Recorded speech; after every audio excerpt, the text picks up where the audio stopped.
और बुलेटिन की शुरुआत एक बड़ी खबर से हम करने जा रहे हैं। औरैया के डीएम सस्पेंड कर दिए गए हैं। डीएम सुनील वर्मा सस्पेंड कर दिए गए हैं। दरअसल काम में लापरवाही और करप्शन के आरोप उनके ऊपर लगे और शिकायत के बाद ये बड़ी कार्रवाई हुई है। अब तक उत्तर प्रदेश में 3 बड़े ऑफिसर्स पर एक्शन हो चुका है, जिसमें कि सोनभद्र के डीएम, गाजियाबाद एसएसपी पर गाज पहले ही गिर चुकी है और कई अफसरों पर भी कार्रवाई तय है। सूत्रों के हवाले से ये बड़ी खबर भी हमें मिल रही है। लेकिन फिलहाल जो एक्शन हुआ है उसके बारे में हम आपको बता रहे हैं। औरैया के डीएम सस्पेंड कर दिए गए हैं। सुनील वर्मा जो कि डीएम थे औरैया के, उन पर करप्शन के आरोप है। इसके अलावा और भी कई तरह के आरोप उनके ऊपर लगे हुए हैं, जैसे काम में लापरवाही, भ्रष्टाचार, जिसके चलते उन पर यह एक्शन हुआ है। इसके अलावा और भी कई ऑफिसर्स हैं जिनका लिस्ट में नाम है और जिन पर एक्शन लगभग तय माना जा रहा है। अनामिका सीधे हमारे साथ जुड़ गई हैं, हमारी संवाददाता। ज्यादा जानकारी के लिए उनका रुख करेंगे। अनामिका, इससे पहले भी कार्रवाई हुई और अब कार्रवाई औरैया के डीएम पर हुई है, लेकिन सोर्सेस से जो खबर मिल रही है कि लिस्ट जरा लंबी है और भी कई अफसर हैं जो नप सकते हैं। और देखिए, सरकार के गठन के बाद हम ये लगातार देख रहे हैं कि इस बार रडार पे अधिकारी हैं और वो आईएएस ऑफिसर्स हैं, आईपीएस ऑफिसर्स हैं, जिनके काम को लेकर लगातार शिकायतें आती रही हैं और उस पर अब एक एक करके गाज गिर रही है। और इसमें कोई हैरानी की बात नहीं है कि आने वाले कुछ घंटों में या कुछ दिनों में कुछ और भी कार्रवाइयां हो जिसमें बड़े अधिकारी नपे। हालांकि अगर अब तक की बात की जाए तो अब तक 2 आईएएस ऑफिसर्स और 1 आईपीएस ऑफिसर पर गाज गिर चुकी है। इसके अलावा आज सुबह ही एसडीएम जो प्रतापगढ़ के हैं उन पर गाज गिरी है, उनको भी बर्खास्त किया गया। उन पर आरोप यह था कि उन्होंने अपने तहसीलदार जो कर्मचारी थे उनको पीट कर ऐसा मारा कि हॉस्पिटलाइज होने के बाद उनकी मौत हो गई। तो उसके बाद उनको भी सस्पेंड कर दिया गया। यानी कि जो अधिकारी काम में हिलावाली बरत रहे थे, लापरवाही बरत रहे थे, उन पर गाज गिरी। अगर बात की जाए आज की कार्रवाई की, जो औरैया के डीएम है सुनील कुमार वर्मा, इन पर यह आरोप था कि जिन जिलाधिकारी पर यह जिम्मेदारी थी कि वो पूरे जिले में सुव्यवस्था के साथ नकलविहीन परीक्षा करवाएं, खुद नकल माफियाओं के साथ साठगांठ के आरोप लगे इन पर। इसके बाद यह भी कहा गया कि इनकी विजिलेंस की जांच की जाएगी, यानी कि आय से अधिक संपत्ति का जो मामला बनता है इन पर, उसको भी लेकर के जो जांच की कार्रवाई है वो आगे बढ़ेगी। और यह भी देखा जाएगा कि पिछले अपने पूरे टेन्योर के दौरान औरैया में कितने पैसे इनके पास आए, कहां से आए, इनकी संपत्ति कितनी पहले से बढ़ी। तो ये रडार पर वो अधिकारी थे जिनको लेकर लगातार शिकायतें आ रही थी, जनप्रतिनिधियों की ओर से भी आ रही थी, करप्शन को लेकर भी शिकायतें आ रही थी, काम में लापरवाही को लेकर भी शिकायतें आ रही थी। तमाम शिकायतों के बाद अब अधिकारियों पर गाज गिरनी शुरू हो गई है। और जैसा मैंने पहले भी कहा कि अभी ये लिस्ट और लंबी हो सकती है, क्योंकि जैसे जैसे शिकायतें आगे आ रही हैं और वैसे वैसे हम कार्रवाई देख रहे हैं। और हम ये भी देख रहे हैं कि यहाँ पर चाहे आईएएस ऑफिसर हो या आईपीएस ऑफिसर हो, अगर गाजियाबाद की बात कर ली जाए तो वहां पे पवन कुमार जो एसएसपी थे उन पर भी गाज गिराई गई और उन पर भी कार्रवाई की गई। उन पर भी यही आरोप था कि वो लोगों की शिकायतें नहीं सुनते हैं, कानून व्यवस्था दुरुस्त रखने में वो नाकाम रहे, अपने इलाके में वो चीजों को बेहतर करने में नाकाम रहे, लोगों को समय नहीं देते थे मिलने का। तो जो लापरवाही करेगा काम में, जो हिला हवाली बरतेगा काम में, या जिस पर आरोप लगेंगे करप्शन के, उसको बख्शा नहीं जाएगा। और संदेश देने का प्रयास यही है मुख्यमंत्री योगी आदित्यनाथ की ओर से, जहां पे सरकार के गठन के बाद 25 मार्च को शपथ ग्रहण हुआ है आस्था। इसके बाद से हम ये देख रहे हैं कि हर दूसरे तीसरे दिन जो कार्रवाई का दौर है वो आगे बढ़ रहा है और ये लिस्ट आगे बढ़ती चली जा रही है और आने वाले दिनों में इसमें कुछ और नाम जुड़ेंगे भी। जी हाँ, बिल्कुल। तो स्पष्ट रूप से आने वाले समय में कुछ और नाम इसमें जुड़ेंगे, अनामिका, ये आप बता रही हैं, क्योंकि बहुत सारे ऑफिसर्स हैं जिनके रिकॉर्ड्स खंगाले जा रहे हैं और बीते 4 दिन में ये तीसरा एक्शन है, चाहे सोनभद्र के डीएम हो, गाजियाबाद के एसएसपी हो और अब ये ताजा एक्शन जो औरैया के डीएम पर हुआ है। क्या ये जो कार्रवाई है अनामिका, ये बीते सरकार बनने के बाद से जितना वक्त हो चुका है ये उसके आधार पर है या पहले से ये लोग रडार पर थे? कई महीनों से लगातार इनकी शिकायतें मिल रही थी। देखिए, कई महीने से लगातार इनकी शिकायतें मिल रही थी कि ये जनप्रतिनिधियों को समय नहीं देते हैं, अपने काम में लापरवाही बरतते हैं। इसके अलावा कुछ आईएएस ऑफिसर्स पर ये भी आरोप लगे कि वो करप्शन को लेकर के जो चार्जेस थे उन पर वो बन रहे थे। जैसे सोनभद्र की अगर बात कर ली जाए तो उन पर यह आरोप लगाए गए कि वो जो वहां पे खनन को लेके, जो खनन माफिया है उनके साथ उनकी ज्यादा बनती है और कुछ जो विपक्षी पार्टियों के लोग हैं जो खनन में लिप्त हैं उनको उनका समर्थन मिला हुआ है, साथ मिला हुआ है। ठीक वैसे ही जो आज कार्रवाई की गई सुनील कुमार वर्मा पर, इन पर यह आरोप लगे कि एक इंटर कॉलेज है वहां पर जो नकल माफिया है उनके साथ इनकी साठगांठ है। इसको लेके जो शिकायतें पहले आई, इसके बाद से जो जांच का दायरा आगे बढ़ा तो आज सस्पेंशन किया आ गया। लेकिन हाँ, ये बात जरूर है कि ये कार्रवाई सिर्फ आज की ही नहीं है या फिर आज ही ऐसी कोई बात सामने नहीं आई है। लंबे समय से जो अधिकारी रडार पर है, जिनकी शिकायतें वहां के स्थानीय नेता भी कर रहे हैं, वहां के अधिकारी भी कर रहे हैं, खुद सरकार के जो शासन के स्तर पे जो फीडबैक मिलते हैं उसके आधार पर जो शिकायतें आ रही है, इसके बाद एक एक करके कार्रवाई का दौर आगे बढ़ रहा है। हमने ये जरूर देखा है कि इस बार 25 मार्च की शपथ ग्रहण के बाद मुख्यमंत्री ज्यादा एक्शन में दिखाई दे रहे हैं, ज्यादा अग्रेसिव दिखाई दे रहे हैं। खासतौर पर यह अग्रेशन अधिकारियों को लेकर दिखाई दे रहा है, जिनको लेकर शिकायतें लंबे समय से चली आ रही थी, लेकिन अब तक कार्रवाई नहीं हुई थी। और यह भी माना जा रहा है कि तबादले और बाकी चीजें तो एक तरफ, सबसे पहले सस्पेंशन होगा, क्योंकि पहले कार्रवाई के नाम पर यह किया जाता था कि अगर आप एक जिले में अच्छा काम नहीं कर रहे तो जिला बदल दिया गया, लेकिन काम वही चल रहा है आपका। इस बार ये देखने को नहीं मिल रहा। इस बार 25 मार्च के बाद हम ये देख रहे हैं कि जिला नहीं बदला जा रहा आपका, आप जहां पर हैं अगर आपके खिलाफ शिकायतें आ रही तो सस्पेंशन होगा, पहली कार्रवाई यही की जाएगी। तो ये यहां पर हम जरूर देख रहे हैं, जिसके तहत अब तक 2 IAS ऑफिसर्स और एक IPS ऑफिसर पर गाज गिर चुकी है आस्था, और आने वाले दिनों में ये लिस्ट और बढ़ेगी आगे। बिल्कुल अनामिका, और साथ ही रिकॉर्ड्स खंगाले जा रहे हैं कि किसके खिलाफ किस तरह की और कब से शिकायतें मिल रही हैं, लेकिन क्या कोई ट्रांसफर लिस्ट भी उसके साथ तैयार हो रही है कि कोई ब्यूरोक्रेसी में हमें यह भी देखने को मिले कि आने वाले समय में कुछ IAS या IPS अधिकारियों के तबादले भी होंगे? और देखिए, चुनाव के वक्त ये माना जा रहा था, चुनाव से पहले, कि इसके बाद कुछ बड़े पैमाने पे ताश के पत्तों की तरफ फेंट दिए जाएंगे जिलाधिकारी 75 जिलों में या IPS ऑफिसर्स। लेकिन चुनाव आयोग की ओर से भी कोई बहुत बड़ा फेरबदल नहीं किया गया, हमने चुनाव के दौरान भी देखा। लेकिन इस बीच अब ये माना जा रहा है कि जिस तरीके से 25 मार्च के बाद सस्पेंशन की कार्रवाई की जा रही है, यानी कि नप वही अधिकारी रहे हैं जो अपने जिले में अच्छा काम नहीं कर रहे हैं, ऐसे में तबादले की या जिला सिर्फ बदल देने की गुंजाइश तो बहुत कम दिखाई देती है। हाँ, आने वाले दिनों में जो रूटीन ट्रांसफर होते हैं, जिनके 3 साल का कार्यकाल पूरा हो गया है या जिन लोगों को प्रमोट करना है, उनको लेके लिस्ट बन सकती है, ट्रांसफर हो सकते हैं। लेकिन ये ऐसा बिल्कुल नहीं होगा जहां पर बड़े पैमाने पे 30 से 35 जिले बदल दिए जाए। 2-4 ट्रांसफर रूटीन में जो बनते हैं, जिनके 3 साल पूरा हो चुका है, जिनका रूटीनली बनता भी है, तो वो जरूर देखने को मिल सकता है। लेकिन हाँ, ये जरूर कह सकते हैं हम कि कार्रवाई के नाम पर सिर्फ तबादला नहीं होगा, कार्रवाई के नाम पे सस्पेंशन होगा और विजिलेंस की जांच होगी, जहां पे ये पता लगाया जाएगा कि आपके जिले में रहते हुए आपकी आय कितनी ज्यादा बढ़ गई पहले से। बेशक ये सब कुछ जांच का विषय है। कई और अफसरों पर भी एक्शन की तैयारी चल रही है। सूत्रों से ये बड़ी खबर न्यूज़ 18 को मिली है और बीते 4 दिन में ये तीसरा एक्शन है। जानकारी के लिए शुक्रिया अनामिका।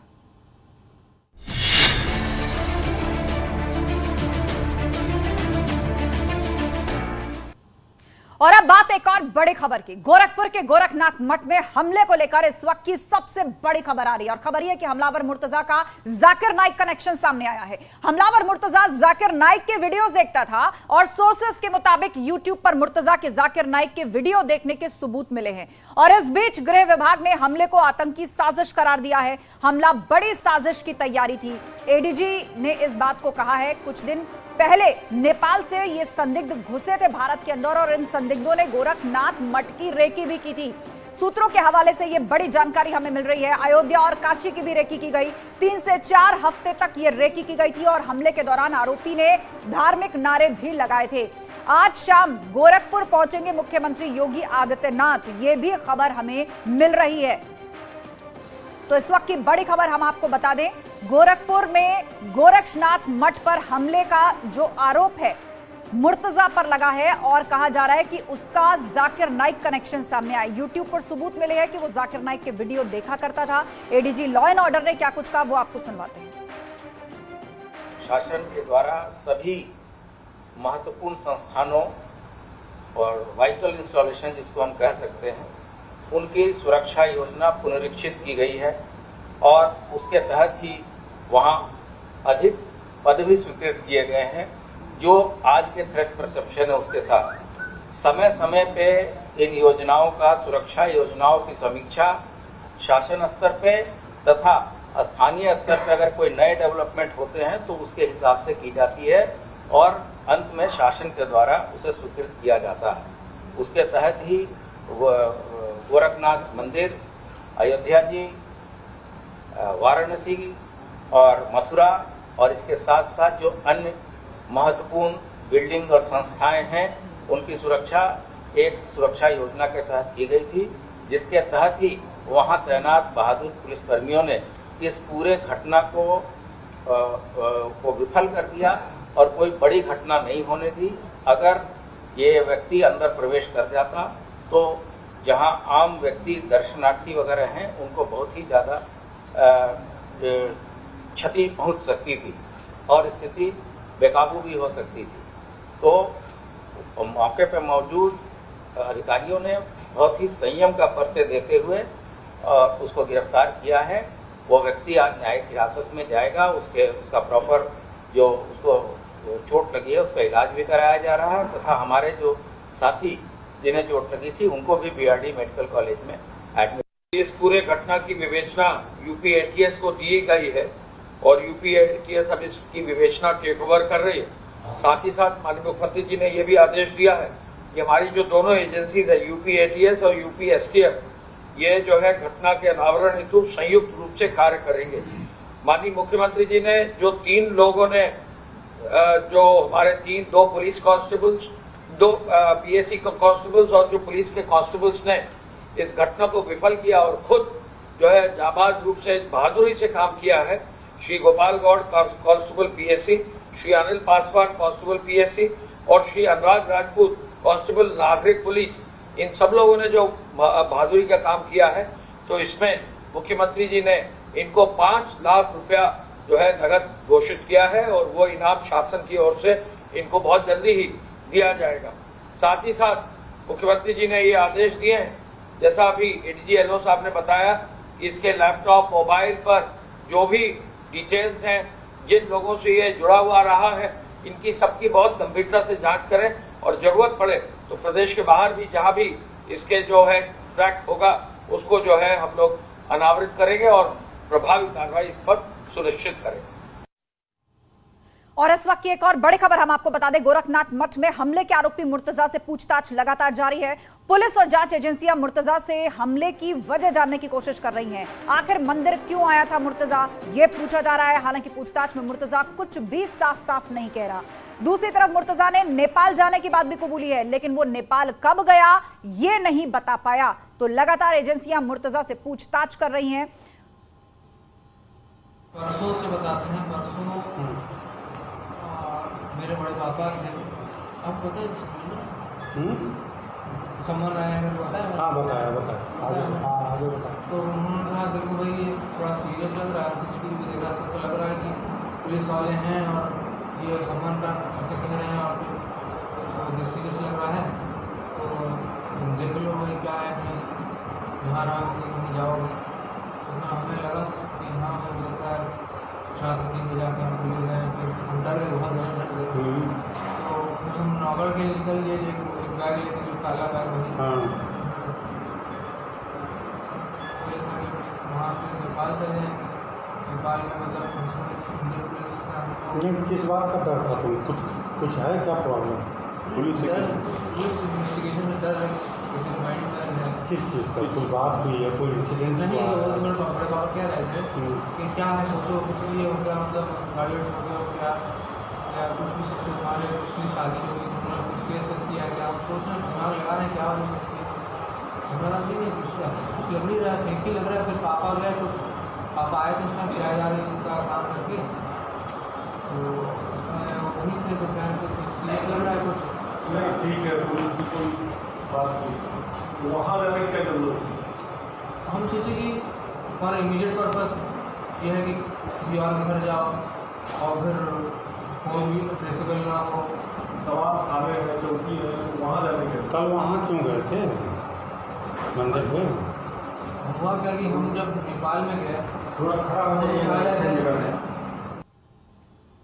ज्यादा अपडेट के लिए रुक करेंगे। लखनऊ से हमारे रिपोर्टर ऋषभ मणि त्रिपाठी लाइव जुड़ गए हैं और गोरखपुर से राम गोपाल द्विवेदी हैं। लेकिन सबसे पहले ऋषभ मणि, ये बताइए, एजेंसियां जो पूछताछ कर रही हैं, अभी तक इस हमला मामले में कितनी जानकारी सामने आ चुकी है? देखिए, अभी जो जानकारी सामने आ रही है उसके मुताबिक ये YouTube पे तमाम धार्मिक नेताओं के जो जिहादी वीडियोस होते हैं, जो भड़काऊ वीडियो होते हैं, एक्सट्रीमिस्ट विचारधारा से जो प्रभावित वीडियो होते हैं, ये उनको देखता था। ये भी जानकारी सामने आई है कि लोन वुल्फ से संबंधित तमाम वीडियो को देखता था और उसी तरह की वारदात को अंजाम देने की उसने कोशिश की है। जो इन्वेस्टिगेटिव एजेंसीज हैं वो इस बात की तस्दीक करने में लगी हुई हैं कि आखिरकार वो किस वीडियो से इतना प्रेरित हुआ कि एक धार्मिक नेता का नाम आ रहा है, जाकिर नाइक, क्या सिर्फ उसी के विचारों विचारों से, उसके भड़काऊ भाषणों से प्रभावित था या यूट्यूब पे उसने तमाम और जो वीडियोस देखे उनसे भी प्रभावित था। जिस तरह से कल वो धारदार हथियार चला रहा था पुलिसकर्मियों के ऊपर, उससे एक बात साफ हो जाती है कि वो तरीका बहुत ही निर्मम था, बहुत ही क्रूर था। और आम तौर पर इस तरह का तरीका जो आतंकी या जिहादी सोच वाले लोग होते हैं वो अपनाते हैं। इससे एक कनेक्शन लग रहा है, उसके जो काम करने का जो तरीका था, जिस तरह से वो वारदात को अंजाम दे रहा था, ये समझ में आ रहा था कि वो एक जिहादी विचारधारा से प्रभावित है। अभी तक हमें जो जानकारी मिल रही है, यूपी एटीएस की एक टीम मुंबई की ओर भी रवाना हो रही है, क्योंकि फरवरी में ही अब्बासी मुंबई से गोरखपुर लौटा था और उसके फोन में तमाम ऐसे नंबर मिले हैं जो मुंबई के हैं। इस बात की तस्दीक की जा रही है कि उसके फोन में जो मुंबई के नंबर हैं, जो मुंबई के लोग हैं, वो क्या करते हैं। चूंकि उनके बारे में बार बार ये गोलमोल बयान दे रहा है, बार बार अपने बयान बदल रहा है, तो उन बयानों की तस्दीक करेगी यूपी एटीएस की एक टीम मुंबई जा रही है। और यूपी एटीएस के एडीजी नवीन अरोड़ा इस वक्त पहुंच चुके हैं गोरखपुर। एसटीएफ के एडीजी अमिताभ यश भी गोरखपुर जा रहे हैं और हमें जो जानकारी मिल रही है कि सीएम योगी आदित्यनाथ भी कुछ देर में गोरखपुर पहुंचेंगे और हमें जानकारी मिल रही है कि वो घायल जवानों से मिल सकते हैं और जो 5-5 लाख रुपए के इनाम की घोषणा की गई है वो जवानों को दे भी सकते हैं सीएम योगी। तो अब जो एक सिनेरियो सामने आ रहा है, जो सेंट्रल की एजेंसीज भी इन्वॉल्व हो रही हैं, उनसे भी मदद ली जा रही है, चाहे वो आईबी हो चाहे एनआईए हो। और जो कनेक्शन इसका मुंबई से सामने आया है, अब मुंबई में इसके जो खास लोग थे उनसे पूछताछ होगी। एक जानकारी ये भी आई, इसने भी पूछताछ में बताया ये पहले नेपाल भी गया है। नेपाल किस मकसद से गया था, वहां कहां रुका था, किन लोगों से मुलाकात की है, क्योंकि इसके फोन में कुछ नंबर ऐसे भी मिले हैं जो नेपाल के बताए जा रहे हैं। अब इस बात की तस्दीक की जा रही है कि ये नेपाल में किस मकसद से गया था और किन लोगों से मिला था। बिल्कुल, और यह भी कहा जा रहा है कि नेपाल से आए कुछ लोगों ने बाकायदा गोरखनाथ मंदिर की रेकी भी की थी और 1 हफ्ते से ज्यादा वक्त तक ये रेकी चली थी। रामगोपाल हमारे साथ गोरखपुर से जुड़े हुए हैं। रामगोपाल बताइएगा, पहले तो खबर ये आ रही है कि आज शाम तक मुख्यमंत्री योगी आदित्यनाथ वहां पहुंच सकते हैं, तो यहां इस तरह का हमला हुआ, उसके बाद से प्रशासन किस तरह चौकस नजर आ रहा है? बिल्कुल, मुख्यमंत्री योगी आदित्यनाथ 6 बजे के करीब गोरखनाथ मंदिर पहुंच जाएंगे और वो यहां पे सबसे पहले वो सर्किट हाउस पहुंचेंगे, जहां पे अभी ये उम्मीद जताई जा रही है कि जो अधिकारी हैं उन अधिकारियों के साथ मुख्यमंत्री योगी आदित्यनाथ एक बैठक कर सकते हैं। और ये बैठक करीब 10 से 12 मिनट की हो सकती है। और उस बैठक के बाद जो है मुख्यमंत्री Yogi Adityanath BRD medical college जाएंगे और जो पीएससी के घायल जवान हैं उन घायल जवानों से मुलाकात करने के बाद गोरखनाथ मंदिर आ सकते हैं। ये मैं इस वक्त गोरखनाथ मंदिर के जो सेकंड लेयर गेट है यहां पे खड़ा हूं। एक तस्वीर दिखाऊं कि जहां पे कल हमला हुआ था, वो हमला इस रास्ते पे यहां से ठीक 200 मीटर आगे आप देखिए, एक 200 मीटर आगे एक गेट है, उसी गेट के बाहर वो जो है कल हमला हुआ था। और 14 सेकंड के अंदर जो गेट के बाहर हुआ था, 14 सेकंड के अंदर उस व्यक्ति ने, हमलावर ने 7 से 8 बार पीएससी के जवान पे हमला किया था। और कुल पूरे घटनाक्रम में उसने जितनी भी बार 1.5 मिनट से कम का वक्त उसने लिया था और 1.5 मिनट में पूरा एपिसोड खत्म हो गया था। और जिस तरीके से वो यहां पे तलवारबाजी कर रहा था, जो स्थानीय लोग, जो प्रत्यक्षदर्शी थे, उनका यह कहना था कि जो है वो ट्रेंड आदमी लग रहा था।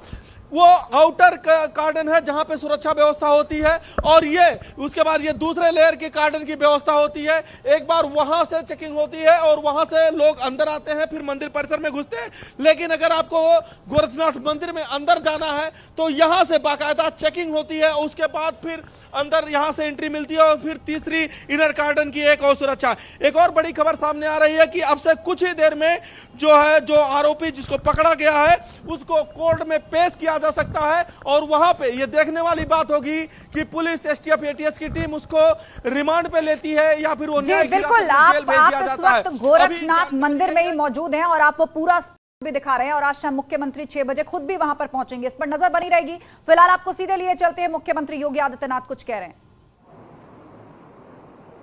स्वर्गीय केडी सिंह बाबू की आत्मा देख रही होगी तो अवश्य प्रफुल्लित हो रही होगी कि उन्होंने जो सोचा था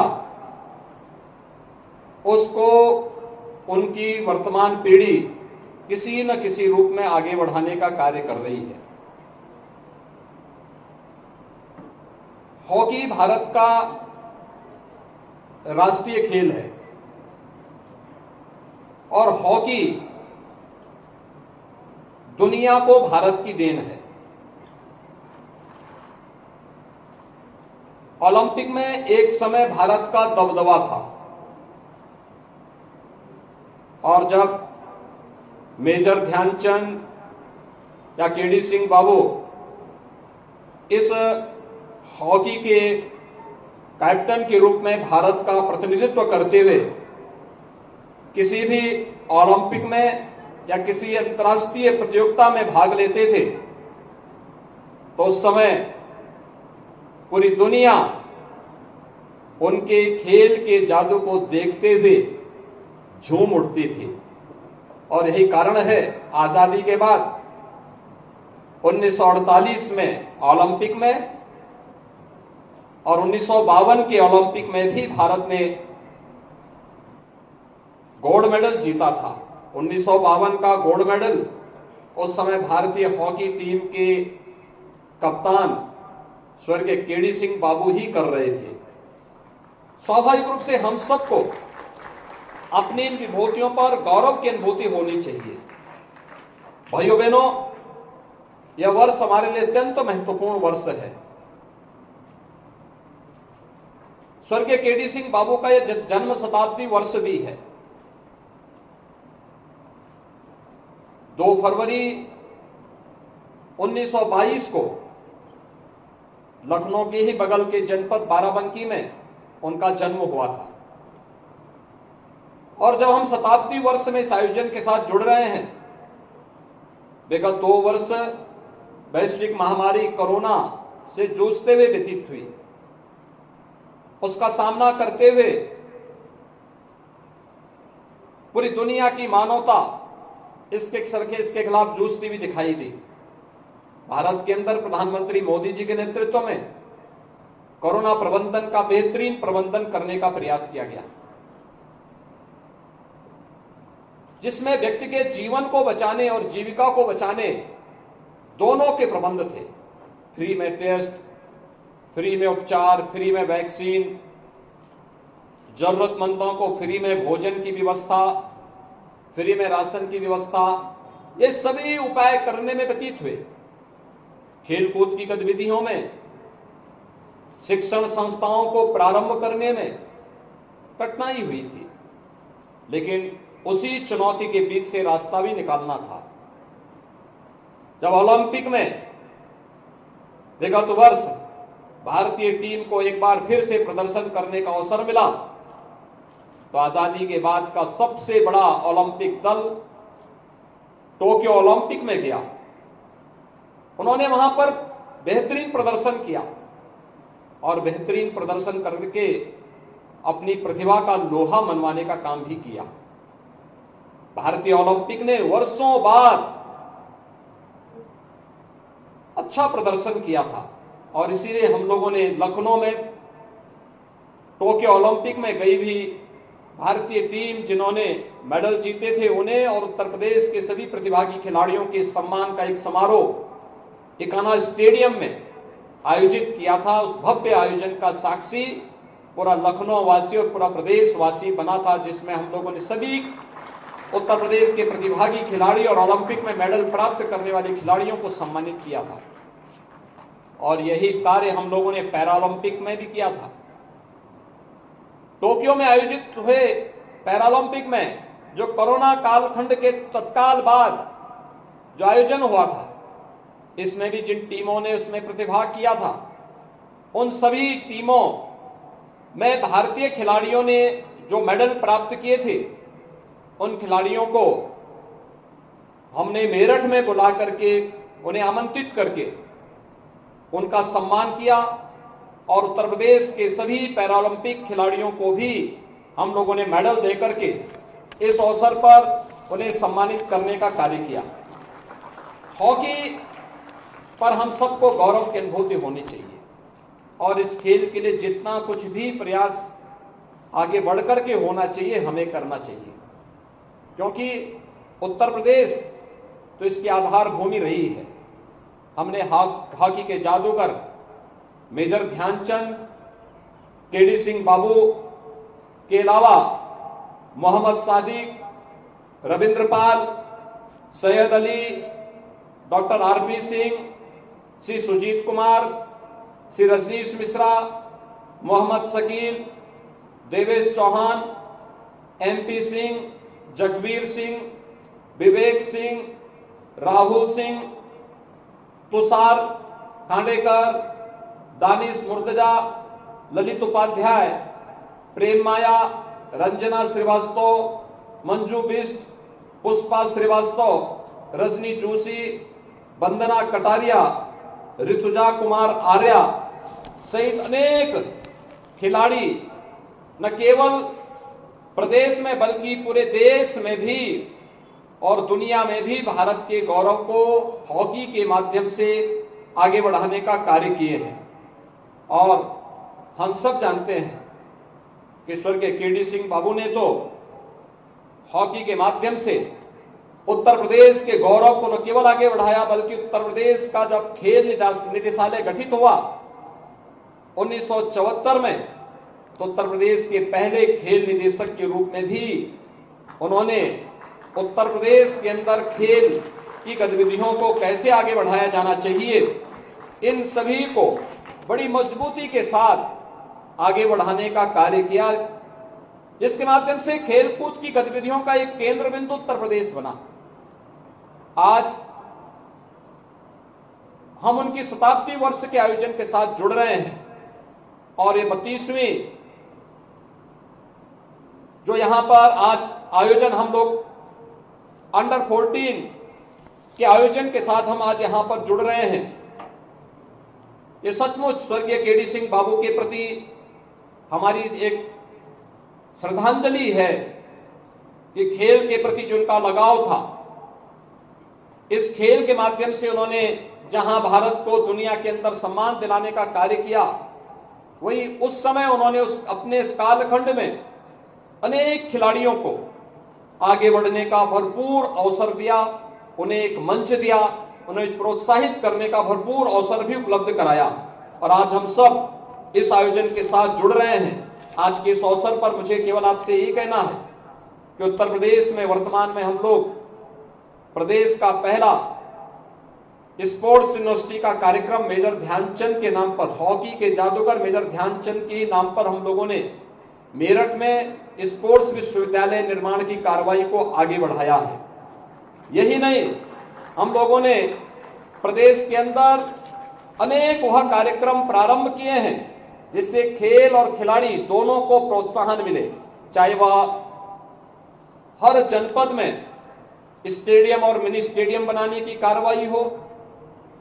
प्रदेश में अब तक 76 स्टेडियम, 68 बहुउद्देशीय हॉल, 39 तरणताल, 13 synthetic hockey stadium, 2 synthetic running track, अंतर्राष्ट्रीय cricket stadium 2, 11 synthetic tennis court, 2 judo hall, 11 कुश्ती hall, 6 shooting range, 2 indoor volleyball hall, 11 weight lifting hall, 16 synthetic basketball court, 36 अत्याधुनिक जिम उपकरण, 18 छात्रावास भवन, 19 डॉर्मेट्री तथा 3 स्पोर्ट्स कॉलेज का निर्माण अब तक उत्तर प्रदेश के अंदर किया जा चुका है, जो खेल और खेल प्रतिभाओं को आगे बढ़ाने के लिए एक मंच प्रदान कर रहा है और प्रदेश के अंदर इन गतिविधियों को एक निरंतरता प्रदान करने के लिए हमारे नवोदित खिलाड़ियों को आगे बढ़ने का अवसर प्राप्त हो। इसके लिए हम लोगों ने 50 अंतर्राष्ट्रीय खिलाड़ियों को भी प्रतिमाह यहां पर एक अच्छी हैंडसम मानदेय के आधार पर उन्हें प्रदेश के अपने नवोदित खिलाड़ियों को अलग अलग खेलों में पारंगत बना करने के लिए उन्हें यहां पर प्रदेश के अंदर उनकी नियुक्ति की है, उन्हें यहां पर आगे बढ़ाने का कार्य किया है। 3 स्पोर्ट्स कॉलेज लखनऊ, गोरखपुर और सिपाही में अब तक वर्तमान में हम लोग संचालित कर रहे हैं, जिसमें वहां पर अलग अलग खेलों में जो भी खिलाड़ी आगे बढ़ना चाहता है, इन सभी नवोदित खिलाड़ियों को आगे बढ़ाने के लिए भरपूर अवसर उपलब्ध कराया जा रहा है। इसके अलावा अंतर्राष्ट्रीय प्रतियोगिताओं में भागीदार बनने वाले सभी खिलाड़ियों के प्रोत्साहन के लिए ओलंपिक में एकल वर्ग में स्वर्ण पदक जीतने पर 6 करोड़, रजत पदक पर 4 करोड़, और कांस्य पदक पर 2 करोड़ रुपए, टीम गेम्स में स्वर्ण पदक पर 3 करोड़, रजत पदक पर 2 करोड़ और कांस्य पदक पर 1 करोड़ रुपए की व्यवस्था वर्तमान में प्रदेश सरकार कर रही है। इसके अतिरिक्त ओलंपिक खेलों में प्रतिभाग करने वाले खिलाड़ियों के प्रोत्साहन स्वरूप 10 लाख रुपए की धनराशि भी हम लोग प्रत्येक खिलाड़ी को उपलब्ध करवाते हैं। एशियन गेम्स में स्वर्ण पदक पर 3 करोड़, रजत पदक पर 1.5 करोड़ और कांस्य पदक पर 75 लाख रुपए की पुरस्कार राशि प्रदान की जा रही है। इसी प्रकार से कॉमनवेल्थ गेम्स में या विश्व कप में स्वर्ण पदक जीतने पर 1.5 करोड़, रजत पदक पर 75 लाख और कांस्य पदक पर 50 लाख रुपए की पुरस्कार राशि भी हम राज्य सरकार के स्तर पर प्रदान करते हैं और प्रतिभागी खिलाड़ियों को भी 5 लाख रुपए उत्तर प्रदेश सरकार अपनी ओर से इन्हें उपलब्ध करवाने का कार्य भी करती है। इसी प्रकार से अलग अलग प्रकार के गेम्स में भी प्रोत्साहन राशि राज्य सरकार के द्वारा उपलब्ध करवाने का कार्य किया जाता है। आज के इस अवसर पर राज्य सरकार ये भी व्यवस्था बनाई है कि प्रदेश सरकार जो राष्ट्रीय और अंतर्राष्ट्रीय स्तर के पदक विजेता हमारे खिलाड़ी हैं, उन्हें हम एक एक खिलाड़ी को प्रतिवर्ष जो विभिन्न खेलों में उत्कृष्ट प्रदर्शन करने वाले होते हैं, उन्हें हम प्रदेश का सर्वोच्च जो खेल पुरस्कार है, लक्ष्मण पुरस्कार और रानी लक्ष्मीबाई पुरस्कार, जिसमें 3,11,000 रुपए की एक नगद धनराशि, एक कांस्य प्रतिमा और प्रशस्ति पत्र प्रदान किया जाता है। ये राज्य सरकार के द्वारा अलग से अपने नवोदित खिलाड़ियों के लिए प्रोत्साहित करने के लिए दिया गया। इसी प्रकार से राज्य सरकार द्वारा अर्जुन पुरस्कार, द्रोणाचार्य पुरस्कार, ध्यानचंद पुरस्कार, खेल रत्न पुरस्कार, खेल के क्षेत्र में पद्मश्री और पद्म भूषण से सम्मानित खिलाड़ियों को 20,000 रुपए प्रति माह की वित्तीय सहायता भी प्रदान की जाती है। और राज्य सरकार द्वारा प्रदेश के खिलाड़ियों के कल्याणार्थ जो वृद्ध हो चुके हैं, अशक्त हैं, विपदाग्रस्त हैं, ऐसे राज्य के खिलाड़ियों को, राज्य स्तर के खिलाड़ियों को 4,000 रुपए, राष्ट्रीय स्तर के खिलाड़ी को 6,000 रुपए, अंतर्राष्ट्रीय स्तर के खिलाड़ी को 10,000 रुपए प्रतिमाह की वित्तीय सहायता भी प्रदान की जा रही है। प्रदेश सरकार खेल और खेल प्रतिभाओं को आगे बढ़ाने के लिए पूरी मजबूती के साथ कार्य कर रही है। आज के इस अवसर पर मैं श्री वीपी सिंह जी को और उनके परिवार के सभी सदस्यों को इस बात के लिए धन्यवाद दूंगा कि वह